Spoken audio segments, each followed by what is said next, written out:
تیرا کلام رہے گا قائم پہاڑ جب نہ رہے خدایا، تیرے منہ کی ایک بات بھی ٹلے گی نہ چاہے کچھ بھی ہو، تیری مان دیے ہے زندہ سونے سے بھی قیمتی، میرا دل یہ دے گواہی ہے یہ کتاب عظیم، نازل کرے اپنا کلام شکستہ دلوں کو سکون ملے، تاریکی دور ہو میری راہیں روشن کر، دل اپنا کلام کثرت سے اے خدا بدل دے، رہائی دے کثرت سے پھل ملاؤ، کلام رہے گا قائم پہاڑ جب نہ رہے خدایا، تیرے منہ کی ایک بات بھی ٹلے گی نہ چاہے کچھ بھی ہو۔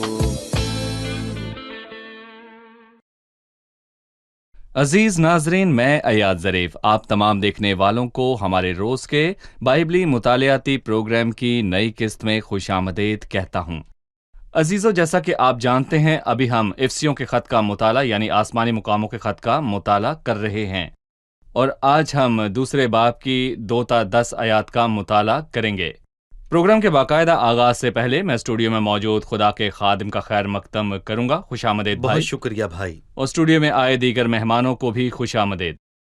بھائی یوسف، ایک شاعر نے افسیوں کے متعلق اپنی شاعری کے ذریعے مسیح میں کلیسیا کے مقام پر کہا، اے خداوند ہمارے خدا، تو نے مسیح میں ہم سے محبت رکھی، تیری تمجید ہو، تو نے ہمیں برکت دی۔ اے باپ، تیری پاک حضوری میں آنے کا ہمارا ایک شاندار مقصد ہے، ہم تیرا فضل بیان نہیں کر سکتے، وہ کامل ہے اور سب زمانوں سے بڑھ کر ہے، اسی میں تو نے ہمیں چنا کہ مقدسین بنے، تو نے ہمیں بلایا، ہم اس کے وسیلے سے فرزند بنے، تیرا جلال اور تیری دولت اور شادمانی مسیح کی بدولت ہماری ہوئی۔ خداوند یسوع مسیح میں تیرے پاک نام کو جلال ملے، شکر گزاری اور تمجید اور عزت تیری ہو۔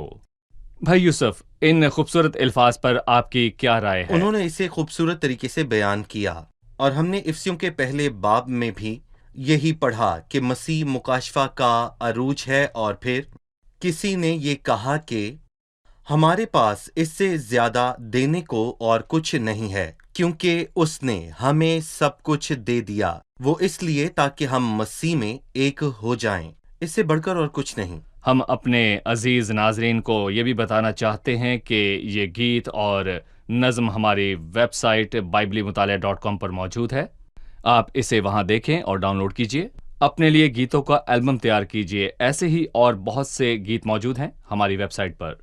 بھائی یوسف، ہم دوسرے باب کا مطالعہ شروع کریں گے۔ یہاں لکھا ہے، جب اپنے قصوروں اور گناہوں کے سبب سے مردہ تھے جن میں تم پیشتر دنیا کی روش پر چلتے تھے اور ہوا کی عملداری کے حاکم یعنی اس روح کی پیروی کرتے تھے جو اب نافرمانی کے فرزندوں میں تاثیر کرتی ہے، ان میں ہم بھی سب کے سب پہلے اپنے جسم کی خواہشوں میں زندگی گزارتے اور جسم اور عقل کے ارادے پورے کرتے تھے، اور دوسروں کی مانند طبعی طور پر غضب کے فرزند تھے، مگر خدا نے اپنے رحم کی بدولت سے، اس بڑی محبت کے سبب سے جو اس نے ہم سے کی، سب قصوروں کے سبب سے مردہ ہی تھے تو ہم کو مسیح کے ساتھ زندہ کیا، تم کو فضل ہی سے نجات ملی، اور یسوع مسیح میں شامل کر کے اس کے ساتھ جلایا اور آسمانی مقاموں پر اس کے ساتھ بٹھایا، تاکہ وہ اپنی اس مہربانی سے جو مسیح یسوع میں ہم پر ہے آنے والے زمانوں میں اپنے فضل کی بے نہایت دولت دکھائے،